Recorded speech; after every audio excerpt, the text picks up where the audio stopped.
Zhang, thank you so much for joining us. It's great to have you here. Nice to be here. So you have a Seattle office, or you're opening a Seattle office tied to a startup that you're buying, an AI startup. So tell me about your new Seattle office, how big it is, and what you're going to do there. Yeah, so we are starting a new R&D center in Seattle, actually in downtown Bellevue, about 10 minutes from here. So we acquired a small company called Kit.ai, which does amazing work in conversational platform and hardware detection. But also we are building expertise in cloud computing and AI. And Seattle, of course, is one of the major tech hubs in the world. It boasts about 100,000 experts in IT and cloud computing. It also has a wonderful university. University of Washington has one of the top computer science programs in the country and globally. How do you think AI will change the future and the future of Baidu? Mm-hmm. Well, AI is the single most important force of our time. And obviously expand the envelope of the IT and the internet industry. It also creates a new economy, like autonomous driving, and obviously it transforms traditional industry. So it is critical for Baidu. It's critical, for the entire industry. Elon Musk has warned about the dangers of AI, the possibility that robots could surpass the human race. What do you think the dangers of AI are? Yeah, well, if you look at all the technology, we are building, it's going to expand, augment, humans' capability. It's not going to replace the human, so there's no point of panicking. However, we need to be conscious of some of the issues and challenges. Some jobs will be displaced, some companies will disappear. And so we just want to make sure as we evolve with automation, with more intelligence, that we don't leave these people behind, have a smoother transition. But I don't think AI is going to destroy the world. It will make the world better. You're opening another facility in Silicon Valley for AI, for self-driving cars, in part to recruit talent. What is the competition for AI and self-driving car talent like? Why would someone work for Baidu when they could go work for Tesla or Google or Apple? Well, if you look at the talent in AI, autonomous driving, it is quite competitive. And that's why we have offices in Silicon Valley, 2 offices in Silicon Valley. We have an office in Seattle, and we have R&D centers in 4 different places in the world. And we recruit from top universities, Stanford, UW, MIT, and Berkeley. How competitive is it? I mean, like when you're fighting over a candidate who, has an offer from Tesla or an offer from Google. Right. We're pretty happy. So far, we have a group of top talents, whether it's from university or from industry. Well, look, there are only a few companies who are the best in AI technologies, and Baidu is one of them. And Baidu also has a big engineering team that are able to bring these technologies into product and services. And we have a huge market in China, and we're the leader in China, and we are expanding globally. So if somebody is passionate about technology, about AI, and want their technologies to be used in real products, Baidu is the company. Give us an update on your self-driving car efforts. When will we see Baidu's self-driving cars on the road in mass numbers? In the beginning, obviously, we've been working this for a number of years. We started our road test 2 years ago. And half a year ago, we decided to open our technology and the code to the public, and we call it Apollo. So Apollo is the most powerful and it's open and a secure platform that developers and the partners can use, can build upon things. And it's been phenomenal. 6 months after, we have over 70 partners, not only in China, but also globally. Car makers, and OEM partners, service providers. So it's been just phenomenal. So what's the timeline? We're not going to build the cars by ourselves. We're going to work with car makers and partners. You will see cars probably as early as next year. And I would say in 3 or 5 years, you will see some of the cars on the street as commercial vehicles.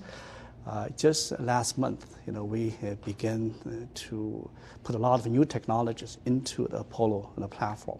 Perceptions, the road planning, high definition mapping, end-to-end machine learning, all this technology there. So this will accelerate the whole industry.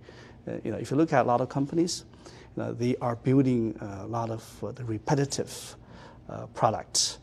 With Apollo, they actually can build upon this and can innovate on their own strength. What about your electric car push? What's the progress on that, especially as the Chinese government is moving to limit gasoline cars?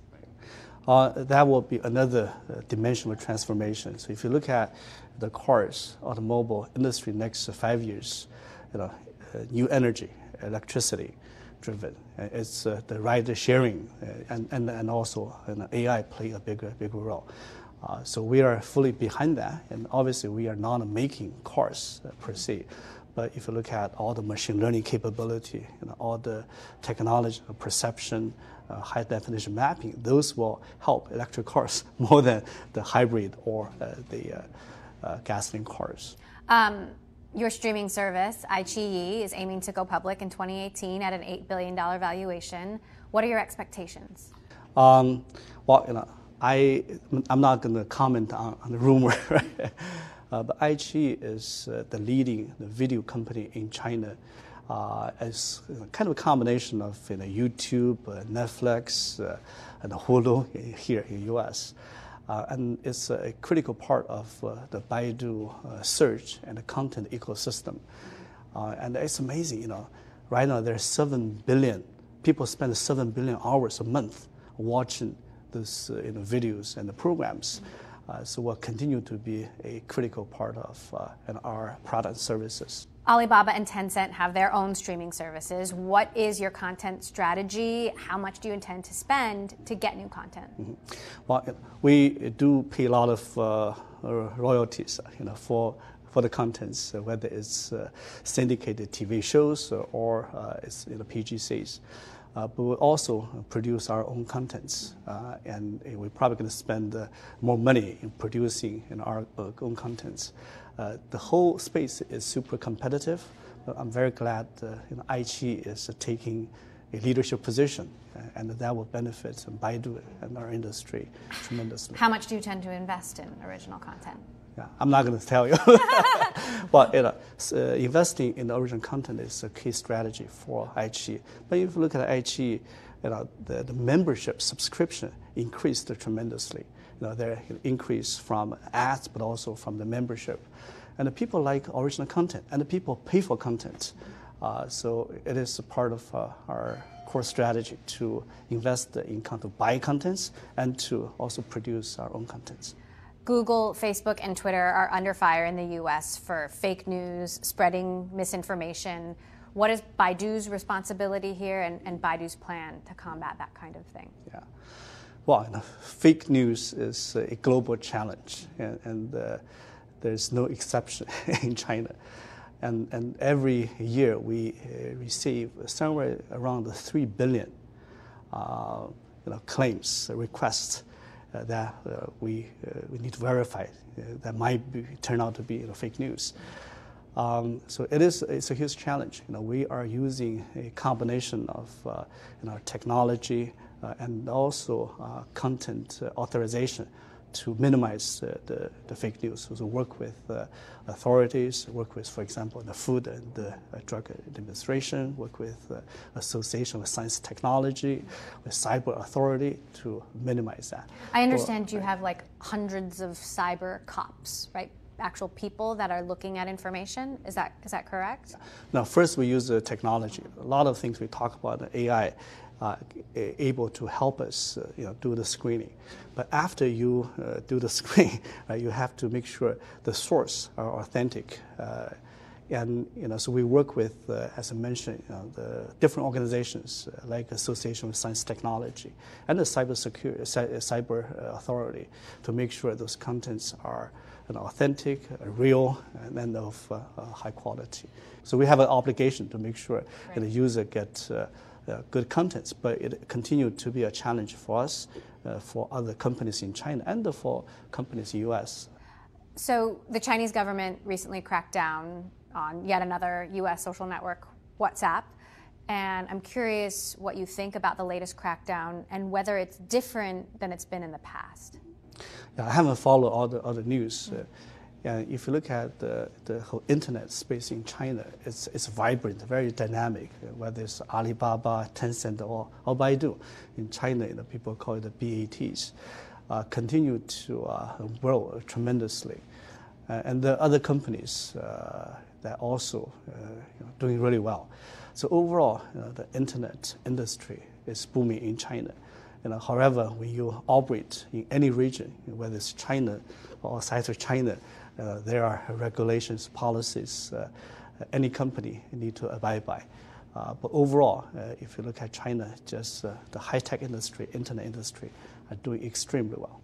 Do you think that after the next Communist Party Congress, that the rules will lighten up, that censorship will let up, or that it will continue to go in this direction?